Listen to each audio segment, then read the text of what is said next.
जी आज पदाधिकाऱ्यांची खरंतर बैठक बोलवण्यात आली आहे. मागच्या आठवड्यात देखील बैठकीचं आयोजन करण्यात आलं होतं. नेमकं काय कारण आहे? आज जी बैठक आयोजित केलेली आहे ती SIR संदर्भात बैठक आयोजित केलेली आहे. सध्या आपल्याला माहिती आहे की या जून महिन्याच्या एंड पासून SIRचं काम चालू होणार आहे. तर ते आम्ही जे नेमलेले BLA आहेत त्यांनी कशा पद्धतीने काम करायचं याचं मार्गदर्शन आज होणार आहे. निश्चितच राज ठाकरे हे काय नेमके आज मार्गदर्शन करणार सध्याच्या लक्षात मार्गदर्शन झाल्यावर काय 6 खासदार कुठले, पुन्हा एकदा आमदार कुठल्याची चर्चा आहे उद्धव ठाकरे यांच्या? नाही ती कालची संजय दिना पाटलांची मला असं वाटतं बातमी दाबण्यासाठी म्हणून ही बातमी सोडलेली वाटते. मला वाटत नाही कुठला आमदार भेटले. एकीकडे पाऊस बघा हा प्रश्न ठाकरेंच्या शिवसेनेचा आहे आणि शिंदेच्या शिवसेनेचा. मला त्याच्यामध्ये कल्पना आहे कारण दोन्ही सेनेतली नाहीये.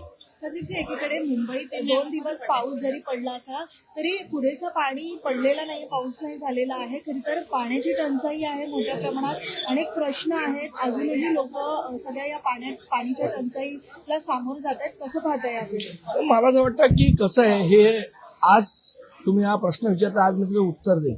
याच्या आधी जेव्हा मागच्या वेळा पाऊस पडला नव्हता, त्याच्या मागच्या वेळा पाऊस पडलेला, धोधो पडलेला मुंबईत, त्याच वेळेला मी सांगितलेलं की मुंबईमध्ये रेन वॉटर हार्वेस्टिंगसाठी स्पेशल योजना महापालिकेने करायला पाहिजे.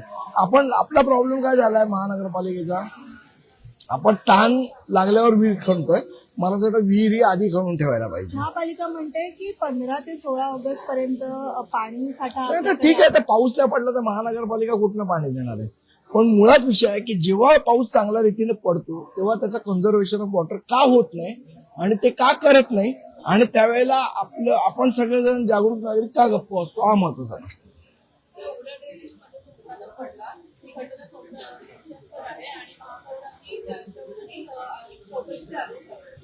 अहो, ज्या असिस्टंट इंजिनियर मेंटेनन्सचं एक काम आहे त्यांनी तिथे झाकण लावलं नाही, ह्याच्यात संशयास्पद काय कामचुकार पण आहे. ताबडतोब सस्पेंड करा, चौकशी कसली करता याच्यात? काही मला असं वाटतं नारळ वाढवायला सांगा ऋतू तावडेंना. काही जे काय करतात ते उलट होत आहे त्यांचं.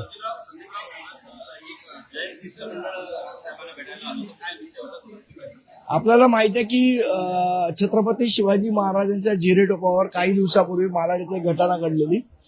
तिकडे झेंडा लावण्यात आलेला, जैन समाजाचा कुठला कार्यक्रम होता त्याचा. मग त्या संदर्भात त्यांनी दिलगिरी व्यक्त करण्यासाठी आज सन्माननीय राजसाहेबांची भेट घेतली.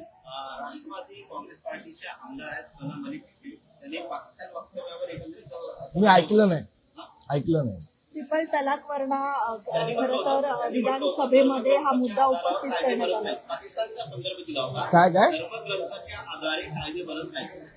मला माहित आहे, मला त्या विषयात माझा अभ्यास नाही. मी वाचीन सगळं आणि मग बोलू.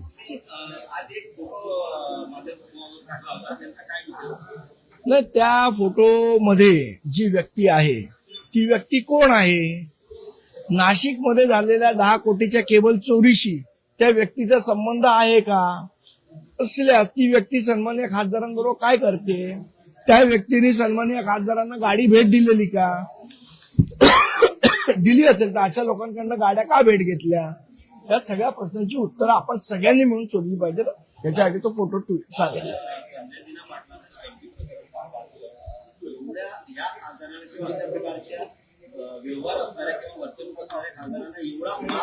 मुळात अशा लोकांची पहिले जी Y+ सुरक्षा यांना दिली ती काढून घेतली पाहिजे.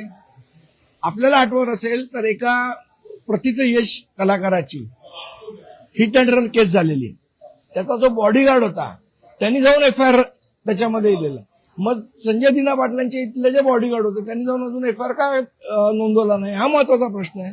आणि जर कमिशनरला चॅलेंज देणारे असतील, DGना चॅलेंज देणारे असतील, मुख्यमंत्र्यांना चॅलेंज देणारे खासदार असतील तर त्यांचं आजपर्यंत संरक्षण का ठेवलंय, हा महत्वाचा प्रश्न आहे.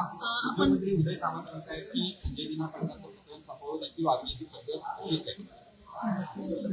मला असं वाटतं अशा प्रकारचं जर समर्थन उदय सामंत करत असतील तर खरोखर दुर्दैवी आहे. म्हणजे मी त्यांना, ते माझे चांगले मित्र आहेत, अशा बाबींचं त्यांनी समर्थन करून स्वतःची प्रतिमा मलिन करू नये एवढाच सल्ला मी देईन त्यांना. मुंबई शहरात पाऊस पडला त्यावेळी ऋतू तावडे पाहणी करत होते. त्यांच्यासमोर जो मुकादम होता बबन जाधव तर ड्रेनेज मध्ये पडला. मात्र आता स्वतः महापौर बोलतायत की हा संशयास्पद घटना आहे. बोललो का त्याच्यावर?